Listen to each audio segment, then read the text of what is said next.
Da kajingkiu dor kensan ki marba mardi jela Menteri Ketnat Food and Civil Supplies uba Komingon Ambon ula pelong ia kajingelang jong ke price monitoring system jela hene kesengi. Aba ai jingkren skila patai khubor ula batai Halor ki jingtmu banyak keren bad Menteri rangba jela u Konrad Sangma uban sepelong shen ye kajingelang jong ketnat beper-per banyak keren Halor kini keman. Kat haduk menta ke price monitoring system ke layok kemi kumbalai puprajat ki marbam ki berkentup ya kat tu kat ni ki Johor da ke basyim ya ke jingto ki bermanla ke sengi banyarap ya ke district banle ya ke berdonkam da ke bakmi ya ki ni ki jing ai jingtim.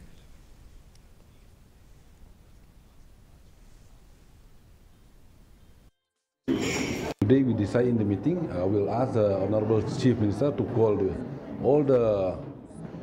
related department regarding that, Home Department, Agriculture, Food and Civil Supply, so forth and so on. Then after the CM they will discuss, because this is affect not only the food and civil supply, every department who link with this market.